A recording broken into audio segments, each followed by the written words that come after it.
Hi, and welcome back to Commercial Property Investor Podcast. My name's Jerry Alexander. I'm joined today by Greg, a colleague of mine at both work and in property investing.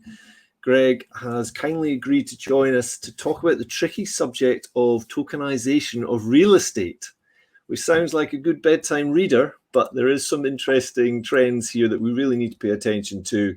It's on the back of obviously all the crypto discussions and the technology that sits behind crypto and what that means for real estate, or does it actually mean anything for real estate? But before we go into that, Greg, welcome. Thanks for joining me.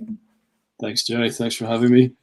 And let's just quickly give our audience an idea of who the hell Greg is and what it is you've actually been doing until now, because I know that you've obviously got family business with commercial already and some resi, but equally during the academic studies, you've worked through a few things. So maybe you could just give us a quick summary of how you've got to where you are, Greg. So a few years ago, I went out to the States with the Saltar Foundation, did a course in high growth entrepreneurship, and came back to work in the family property business, which is a mix of commercial and residential, a few flats, some light industrial, some retail units. Then I moved down to Edinburgh, worked in serviced office management for a while, and went back into sort of thinking about the next stages. So I opted to do a master's degree in real estate investment and had to pick a dissertation topic. So going back to what I'd learned in the States, I was thinking, okay, what is the future of real estate investment? If I'm standing horizon scanning, what do I think is going to be coming up? And speaking to a few people, not just in property, but other friends that have been setting up high growth companies, everybody's looking for funding and fundraising to get them started. So to get a big idea off the ground, it can't always be done organically. Sometimes you need external investment. Sometimes you traditionally go and get some debt, or you find an investor that wants to put in equity. And the conversation moved into crowdfunding. So I started looking into what's the future of real estate crowdfunding.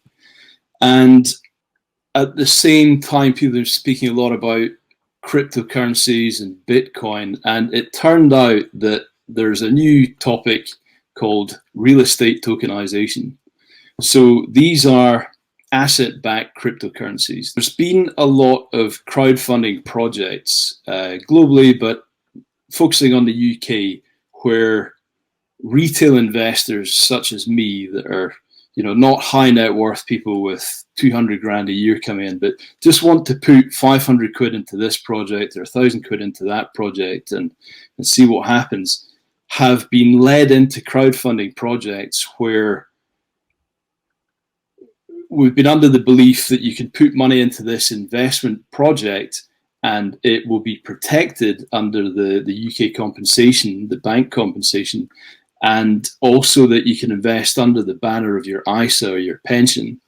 And some of these projects have turned out not to be legitimate, and other ones have simply turned out not to be regulated. So the regulations have changed that these projects can no longer just be straightforward advertised to retail investors. However, what's emerged out of that is technology and the application of technology. So you would traditionally set up a limited company that buys and owns the property and then sell shares to investors. Real estate tokenization is the tokenization of those shares. So you're dealing in a share as a security, a stock, crypto securities, asset-backed securities. Let's just back up for a second, if I may, really just to try and separate out those silos, which I know is becoming more difficult.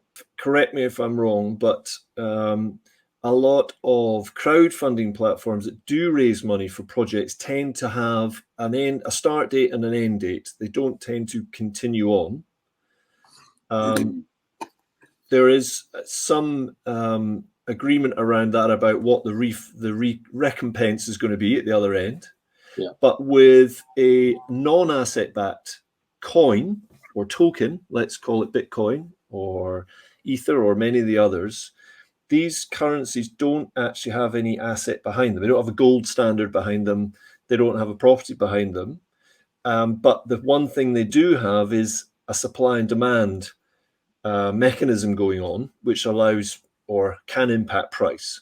Yeah. But what you're talking about is kind of a combination here of, let's take an asset like a shopping mall and we'll tokenize it. So we'll issue tokens of that shopping mall. Is that a fair summary of where we're at? Yeah. So if you went on Crowdcube to raise money for your company, you would come up with a valuation for your company and issue a set number of shares at a set price. And any investor such as me could go on the platform and say, okay, I want to buy X number of shares at this price.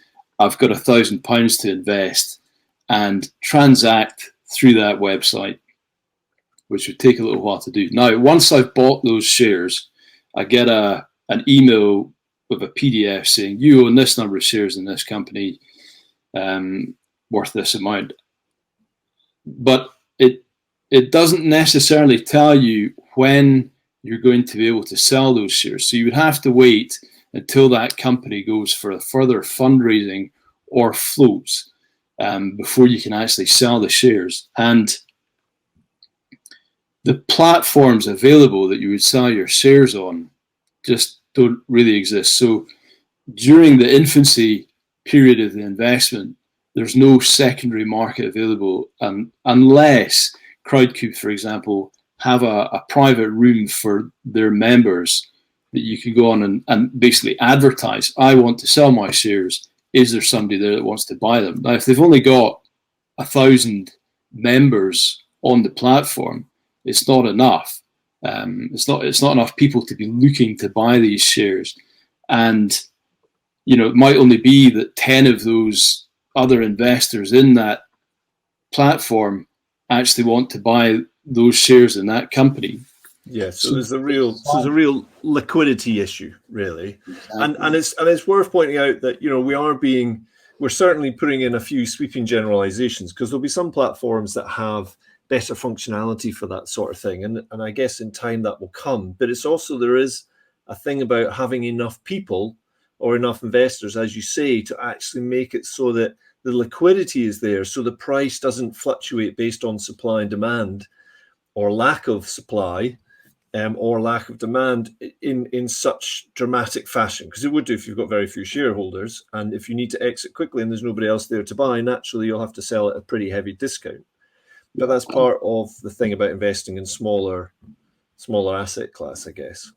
So what tokenization allows you to do is trade the tokens globally, basically creating a cryptocurrency with a smart contract applied to it that handles all the know your customer and anti-money laundering checks and all the paperwork related to the security. So, at the moment, that's a completely analog process. Then the crypto section of it keeps a record on blockchain of who owns this particular string of code that represents a coin. And these exchanges are global. Anybody from anywhere can tap into it and buy or sell.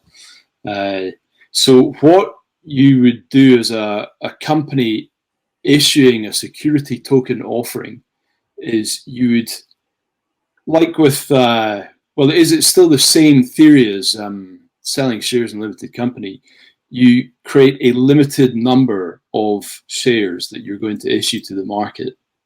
And you don't even have to issue that whole number of shares. So say you want to create 100 shares, you might retain 20 of them, you might sell 80 of them. So you can do that. The shares, you can set an initial value of them, but once they're in the marketplace, if there's increased demand for a limited supply, then the share value creeps up.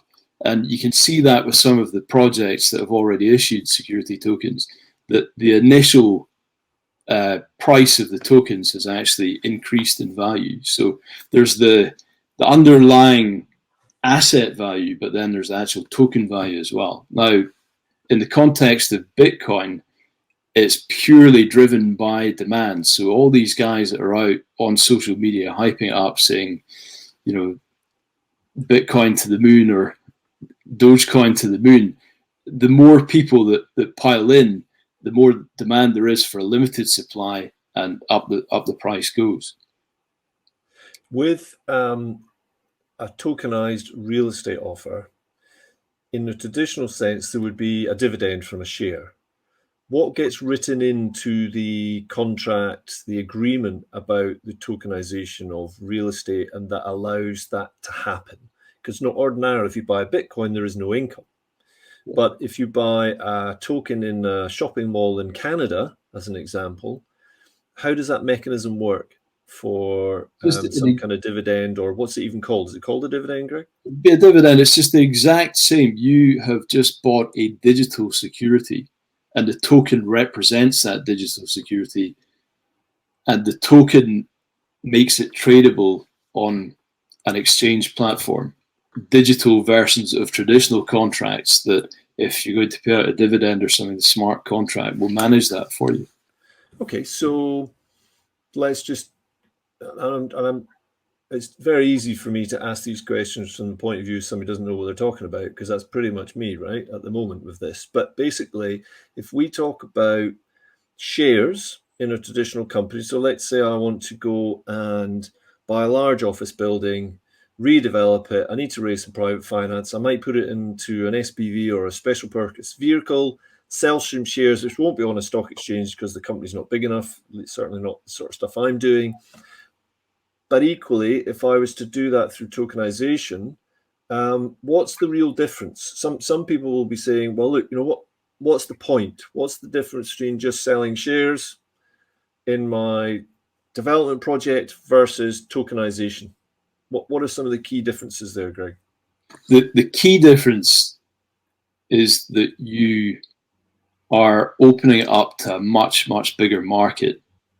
So if you need to raise more funds, or the people that are the investors want to buy in and out, because they've all got different, investment timeframes, they can do that. Whereas at the moment, you're probably approaching maybe 10 investors, 10 private investors. And once they're in for an indefinite period or an agreed period until you buy them out. Or they need to go and find one of their friends that's going to buy that investment off them.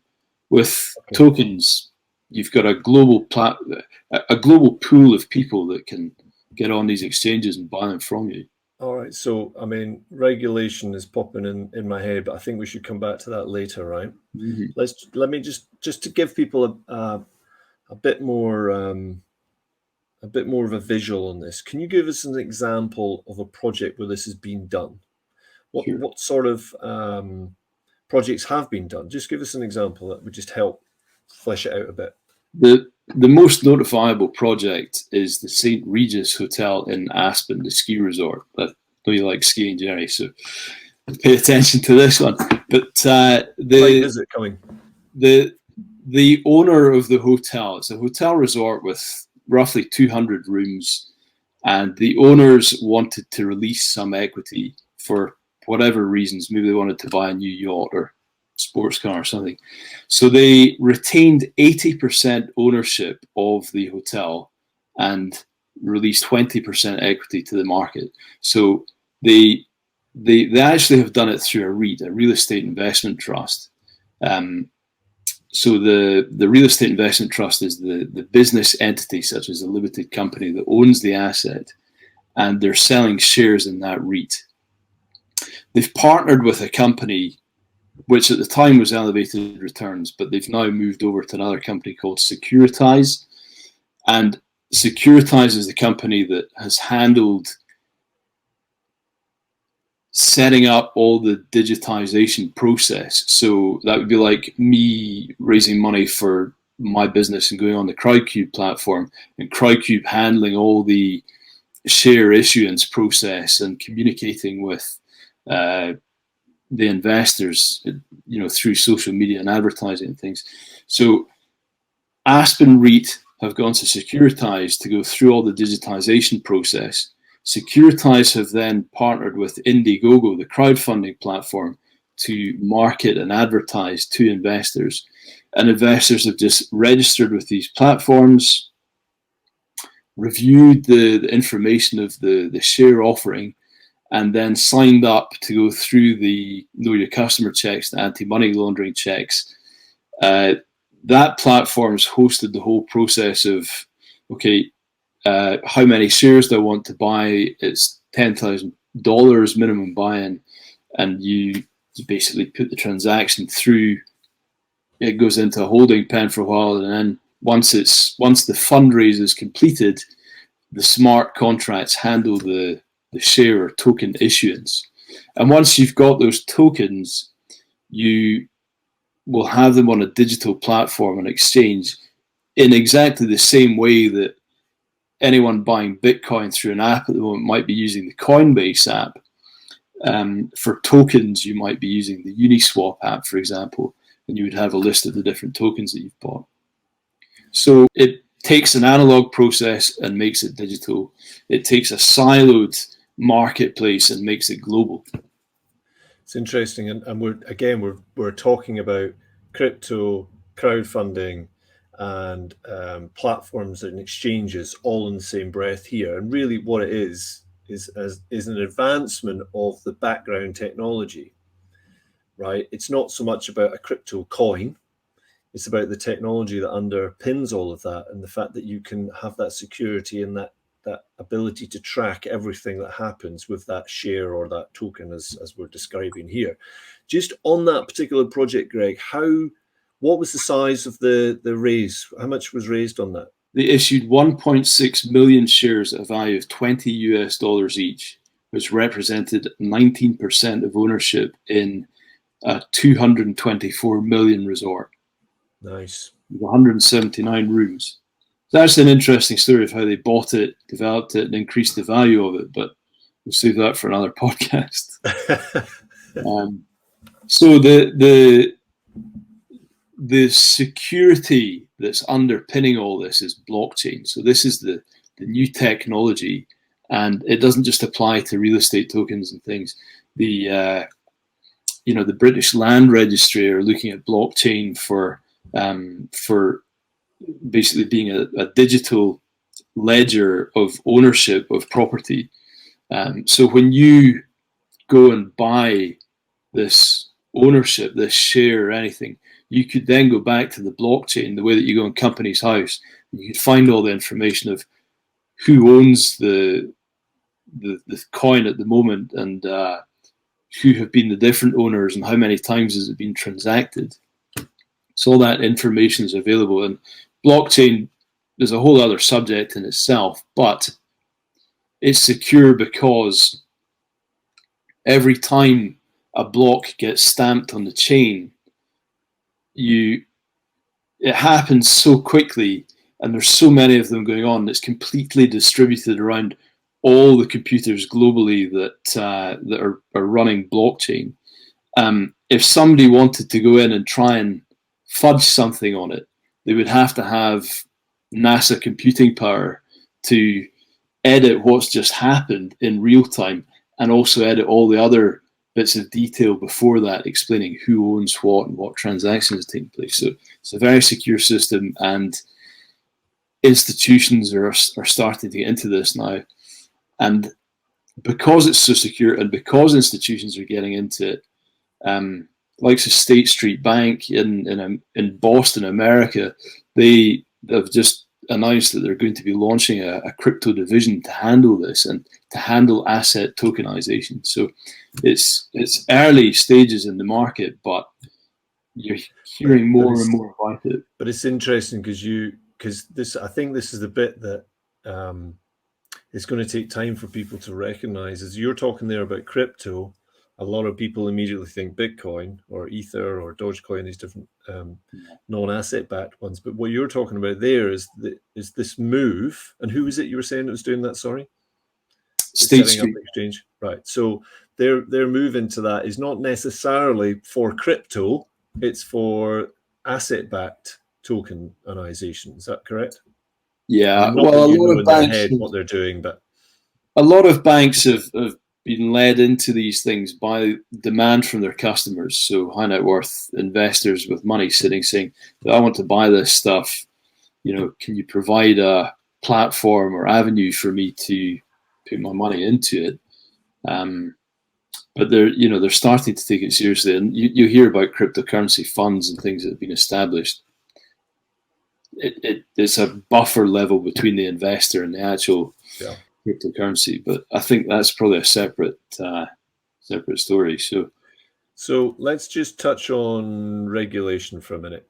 Okay, so if I want to go out and really, we're talking here about the listener really is looking at getting into commercial real estate or is in commercial real estate, and really has this got anything to do with it? And we'll maybe come on to that. But from a developer's point of view, when I go through trying to raise money traditionally, if I raise it from individuals, I start coming across a lot more regulation. If I raise it from companies, there's slightly less regulation. If it's a B2B loan or something like that. What do you see? Is it the Wild West at the moment? Is there ways of getting this regulated quickly? What's the current situation on that? Especially when you're talking about it being exchangeable globally. I mean, I guess I'm jumping in here, but I guess there's two parts to this process. There's the initial raise, getting the whole thing established, selling tokens, getting it started, and then there's the next bit, which is trading them. So they may be treated slightly differently. And just what's your take on that, Greg? It's all covered under security regulations. So if you're making the investment in the UK with a UK-based company, it would be the UK security regulations that the whole project would fall under. In the US, same thing. In Switzerland, same thing. So you do have to have a look. Is this a Monaco registered company, or is it an offshore company that owns the asset that's launching this, and what are the regulations in that domain? And is it those regulations that this whole project is falling under? So 300 years worth of evolution of security regulation, that's what applies. And we'll get on to, I'm happy to issue my research paper to anybody that's interested in digging further into it. But there have been enough projects now over the last couple of years that have tested the waters in different domains that have fallen foul of securities regulations, and there's a lot of learning come out of that. But yeah, basically, you would take the same advice as if you were issuing shares in your company. It's just the same regulations that apply. Okay, so I was going to say I'm developing a building. Let's be fair, I don't tend to develop new buildings. I find an old building, I want to buy it, redevelop it, repurpose it for what I see as the demand in the market. And traditionally, I might go to the bank, or I might go to a broker to find me a bank, or I may go to a crowdfunding platform. And right now, I wouldn't know where to go about tokenization. And maybe there isn't somewhere for me to go. But at some point, it sounds like that might be an option I need to start considering. I mean, when do you think that's possible? What's the rollout of this, Greg? It's very early days yet. So a group of developers in New York City redeveloped a block of 12 luxury apartments, and they had traditional construction debt that they'd raised from the bank to get the project going. But rather than face the pressures of having to repay their bank loan while they were also trying to sell the properties, maybe have to sell the properties at a reduced price just to make enough cash to repay the bank, they opted to crowdfund through security tokens. So they raised equity through the crowdfund with the intention of using that money to repay the bank. And the investors that had put the money into the crowdfund were happy to keep the money invested for long enough that the developers could then go to the market and take their time about selling the apartments for the highest possible value. But that particular example, there was an exit plan. That was a specific project, which, and again, this may be showing my naivety, but that works well for what I see as crowdfunding, because there's a beginning, a middle, and an end on that particular one. And we all know where we are when we start the process. But the guy who did the project in Aspen wasn't necessarily looking for an end. His end was exiting or taking some money off the table, basically, by tokenizing an element of their asset, which wasn't necessarily going to have an end date or a repayment date. That was an open-ended, here's the investment, here's the average returns over the last 10 years, and we will continue with that. Yeah, I mean, it's project specific. So the one in Aspen is a real estate investment trust. So it doesn't necessarily need to have an end date for the investment and repaying the investors. They're invested, their investment goals are to have capital appreciation over time, plus any dividend payments that they receive through the lifetime of the investment. And if they want to exit at any point, then they just sell the tokens to another investor.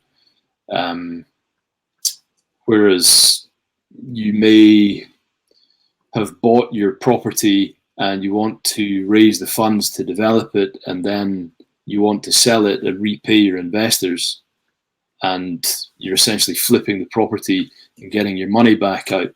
So you just set a time period on it. Okay, so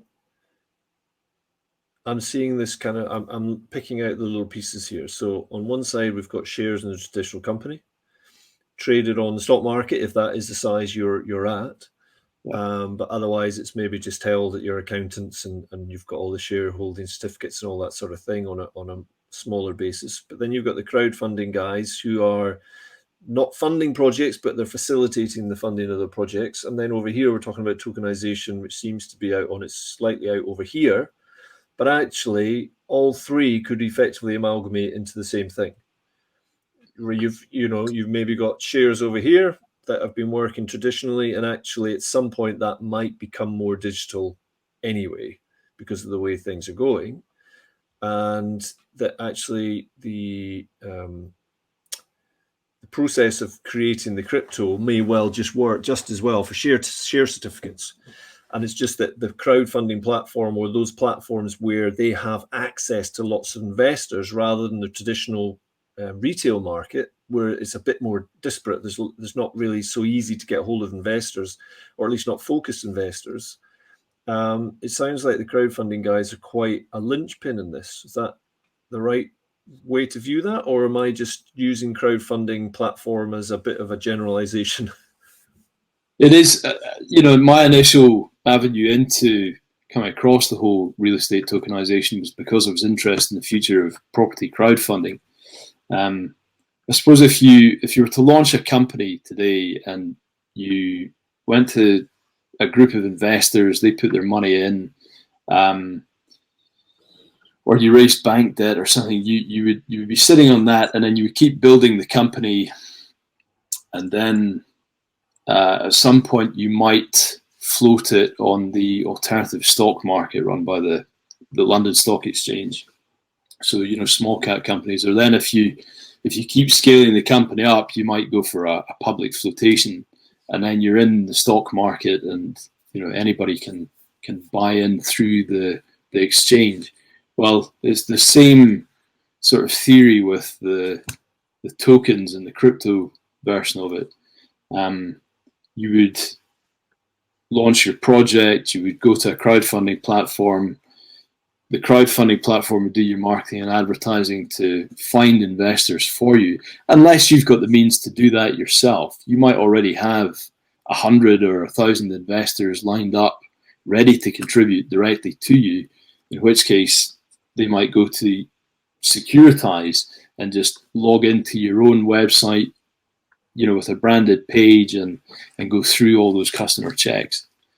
But I think the whole key feature here is the size of the marketplace that you're seeking to raise funds from.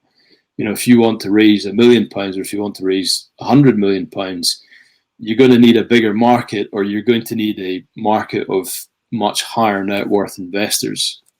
Okay, so basically the infrastructure, Greg, what's the developments and what needs to happen really for the infrastructure to make this become more mainstream? You mentioned some organizations are getting more involved. Perhaps some of the crowdfunding platforms themselves may start working on this, but it sounds like there's a bit more of an infrastructure change that needs to happen before wee Jimmy can go and tokenize his local shopping mall. The technology are there. They've evolved over the last couple of years, and they're now pretty established. And these projects have been launched and done. It's just that people don't really know about all of this stuff yet, or they're still unsure what crypto and blockchain and these things are and how it works. So it's less about the platforms evolving than the market's knowledge of these platforms evolving. And it really just needs somebody to launch a project and run it full life cycle from start to finish, and tell the market all about it so that more investors get involved. Most of the companies, as you might imagine, are based in the States or Switzerland, where the private equity markets are traditionally located. Zurich, New York, places like that. Miami is a real hotbed at the moment for crypto and tokenization of assets. So yeah, it just really needs the market to catch up with it. A few people to run projects successfully and get their head around it, and then start promoting it.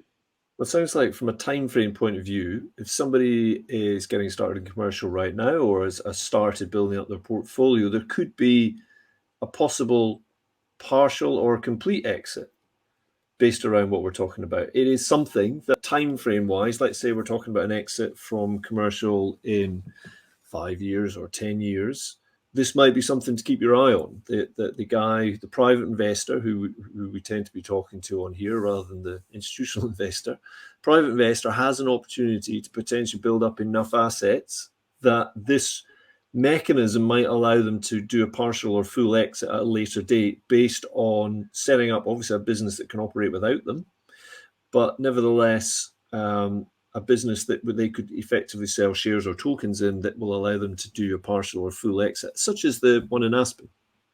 Is that something that people should really start considering? Absolutely. So some of the initial research papers that I referred to when I was trying to get an understanding of this were, so Oxford University have a real estate lab which spend all their time researching innovations that are happening in real estate.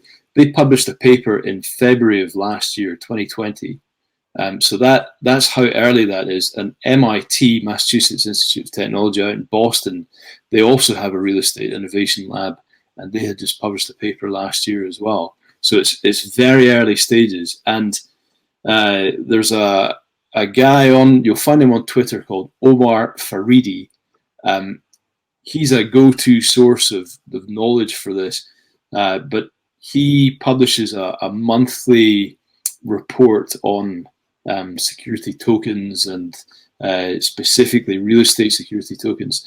So at the moment, the projects that are kind of in the public domain, and some of them are really small, actually just individual houses in an estate that a company in the States have gone out and bought and tokenized and are creating a fund for. Really quite small. Very, very small. And the market cap of all these tokens from all the different companies, the last time I looked, it was 24 million, which, would buy you a one luxury flat in New York City, for example. But to give you an example, today's market cap on Coinbase for Bitcoin is 508 billion, and they've achieved that in 12 years. Now, it took 44 years for Microsoft to become $1 trillion company. It took 42 years for Apple took a lot less for Amazon, and it's taken 12 years for Bitcoin to reach that market cap. So, isn't that amazing, Greg? Particularly when there is actually no income and no asset, no IP, no technology, no property behind Bitcoin. It's incredible. It's amazing. But we're not here to speculate on whether Bitcoin is a good investment or not. But the technology underneath, the blockchain underneath, is definitely here to stay. And it's interesting how the ripple effect and how it may well affect our market. And certainly from my point of view, having an exit at some point is something I need to be aware of, even if it's only a partial exit. Because so far we've only bought and held. We haven't taken on property and redeveloped to sell. We've tried to reduce that tax burden by just keeping the asset and building up the cash flow. But at some point, people with that strategy may want to partially exit, take some money off the table, or fully exit. And they may have had to look at either liquidating individual buildings, finding a specific company or an individual who wants to buy that portfolio. But this is completely turning that on its head. This is talking about finding lots of individuals who buy into that brand, that offer, and allow you to exit without necessarily having to go through a very expensive process. Certainly, it seems that way. You know, to put it into global perspective, Jerry. So, for example, you've bought a property, you're developing it, you have a couple of investors involved in it. Those investors are guys in your network that you know. You've probably told them about it. You've had to go and find them, but say you've got a guy in an emerging economy in Africa, and he's sitting with his mobile phone, and he's thinking, you know, it's a really unstable economy in Africa. The government are dodgy. You know, even buying property and everything here it's a really difficult process to go through. Technology allows him to go onto your website from any location in the world, unless there's a North Korean type filter on it, perhaps, and you know, identify an asset and think, okay, I've got whatever the local currency is. I've maybe, or maybe he's got some satoshis, which are fractions of Bitcoin, like coins, and he thinks, you know, I've got the equivalent of £1 and I want to invest this in property. He could go on your website and find which property he wants to invest in, or which REIT or which fund he wants to invest in, and he can put that tiny little amount in, just in the same way that you can buy a tiny fraction of Bitcoin. And you know, vice versa, you could be sitting here in Scotland thinking, I really fancy owning a bit of Miami real estate or Hong Kong real estate or Singapore real estate. You know, which assets could I get invested in? And in real time, in a matter of seconds or minutes, you could have selected the property and purchased ownership in it. Whereas at the moment, the barriers to entry for real estate investing are, you know, you're going to have a minimum of 10,000 quid in the bank. Then you're going to have to find a project. You're going to have to go out and source the property yourself. And then you're going to have to go through all the different paper processes of making that investment. Technology is going to speed all that up. You will still need to do some due diligence on what it is and what the offer is, of course, because some of them may be, for instance, Amazon investors are, you know, it was well known that they were constantly reinvesting, and there wasn't really going to be any income. And Jeff Bezos, because he owns so much of the company and they had so much momentum there, was able to push that back, keep pushing back. And now, of course, they're really, really benefiting from all the infrastructure they've put in. Yeah. But then there's other companies that's not their strategy. Their strategy is to try and milk a certain asset and get as maximum amount of cash flow they can out of it. So part of your due diligence on the coin or the token that you're buying is to find out actually what is the memorandum behind this? What is the discussion? What is the point of this coin? What are they trying to do? And part of it, of course, is that thing about, well, there's a beginning, a middle, and an end. Or actually, are these more just a long-term investment that has a certain, effectively, they're loans. You know, there's a certain amount of money, tokens issued to raise money for the particular project, but ultimately it may be that those are going to be there indefinitely because there's an income attached to them. Interestingly, how would you,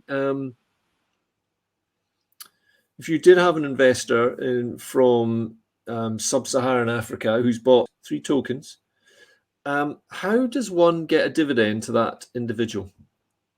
So How does the the smart mechanism work? contracts, whatever method you would use for paying out a dividend to traditional investors, the smart contracts would digitize the traditional contract and run through that process. So they could be repaid to a bank account, or they might be repaid through the crypto platform that they're using for the investment. And I think, just going back to what you're saying about regulation, if you're issuing securities, you often have to issue a securities prospectus to prospective investors to review before they make that investment. And the issuance platforms that you can use to issue tokens would handle that process of presenting the prospectus to potential investors as part of their sign up.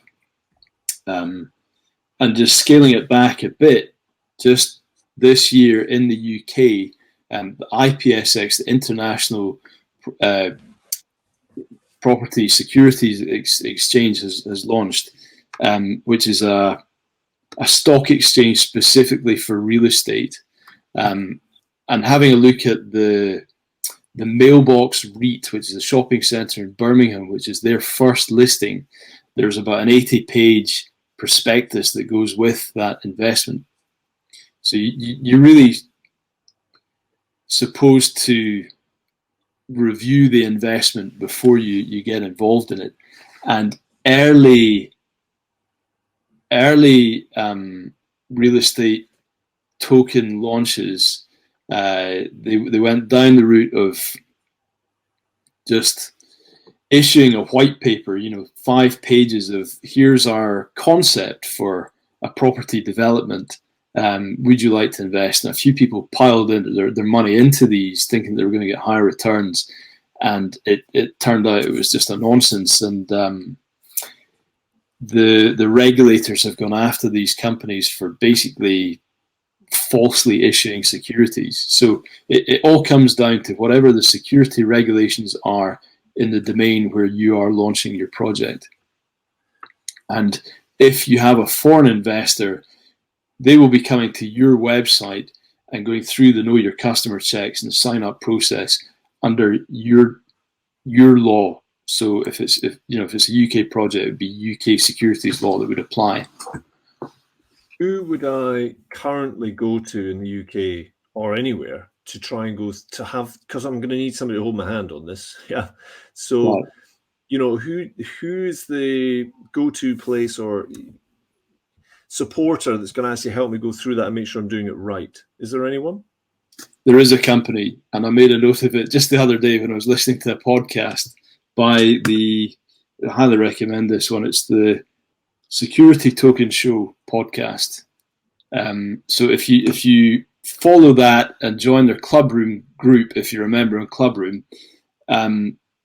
they have announced it. So if we've got some show notes coming after this, yeah, we'll put it in there. But there is a UK company that's doing it.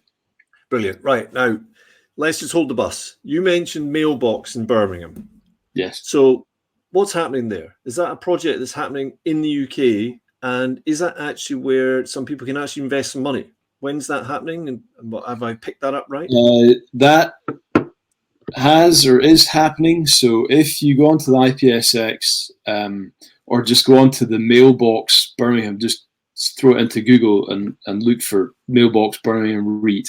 It's a shopping centre in Birmingham with a number of different tenants, from the BBC that rent offices to Malmaison that run a hotel, car parking spaces. I think Harvey Nichols are in there.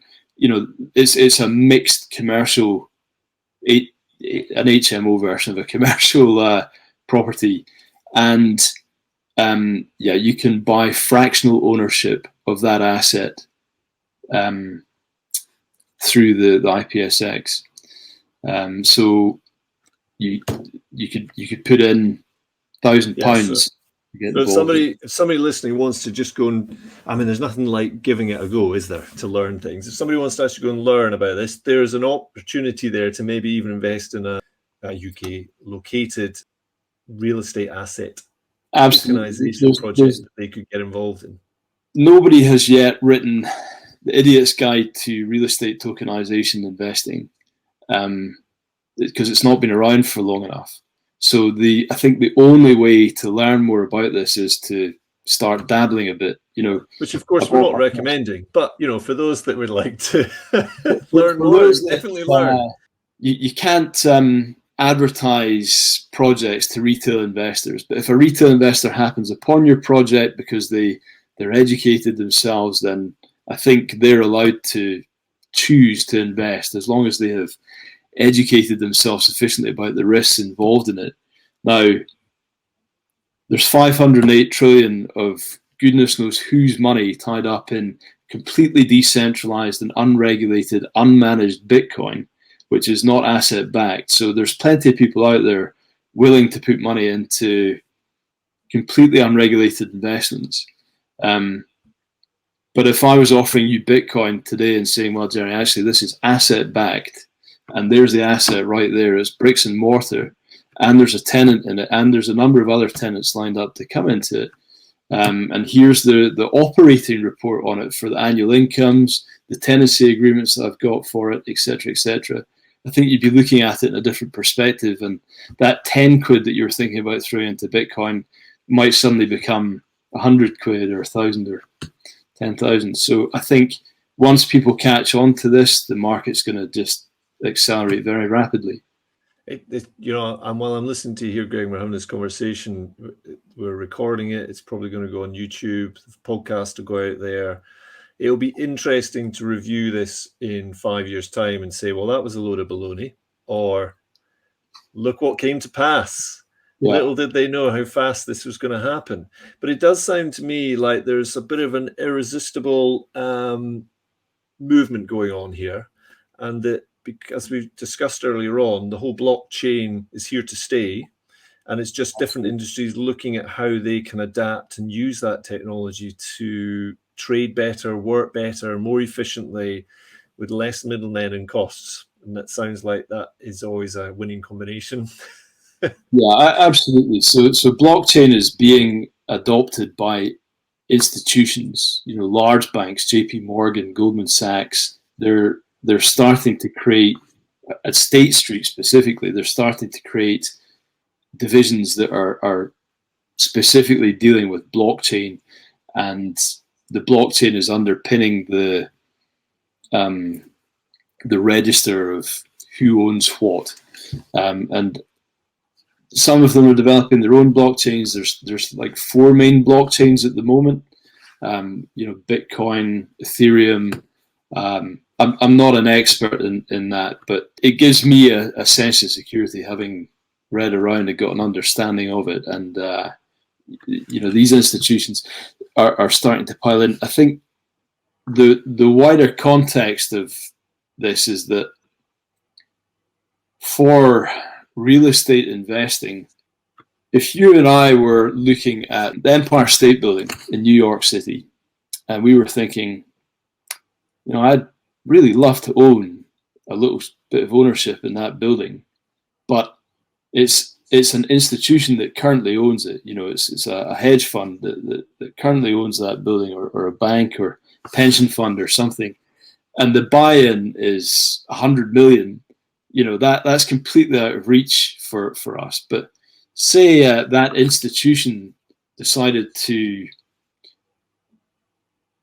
launch a fractional ownership opportunity of just 10% of that building, you or I could go on the website and buy into it, and it might,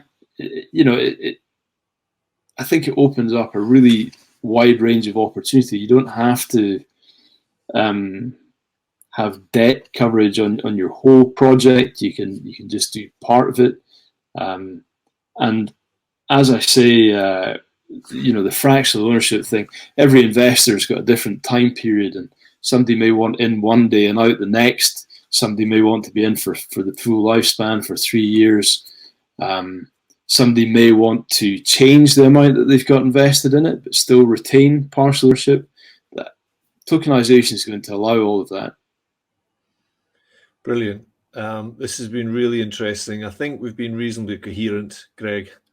Hopefully. So thank you. Hopefully. Thank you. For those that feel that we haven't been, or Sorry, want to know more about it, I'm more than happy to issue a copy of my research paper, which details the whole start to finish. What is this? How does it work? How has it happened? What are the projects that have been tried and failed? What are the projects that have been tried and have been successful? And what's the future market opportunity? But bear in mind, real estate's the biggest market in the world. Everybody's got a roof over their head or wants a roof over their head, either as a business or as an individual.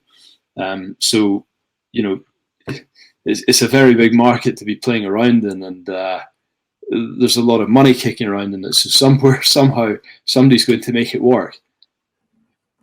Brilliant. Okay, Greg, thank you. You're absolutely right about the show notes. We will put a few of the links in there, some of the people you've mentioned. Your own report, which should be fantastic if people can get access to that, Greg, for those that want to have a read of it.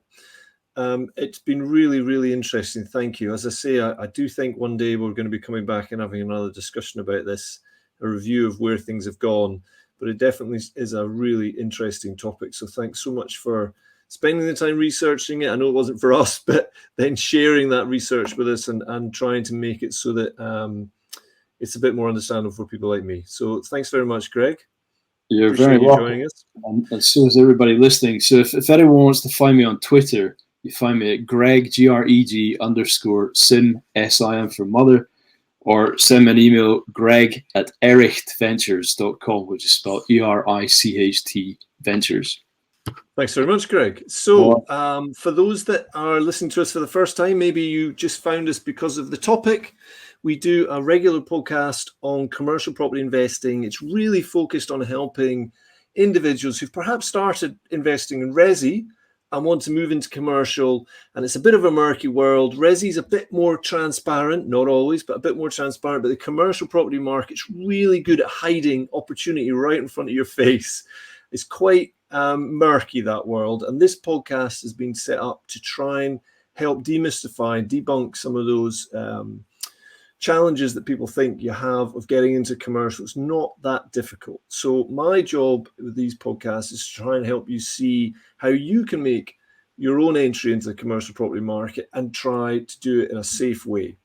So Greg, thanks so much for joining us again. Anyone who wants to perhaps ask Greg any questions, we have a Facebook group, which is the usual W's, facebook.com/commercial property investor. That'll take you to the page. Just click on the join group button, pop in there, and you'll be able to ask some questions if you wish. That group is growing.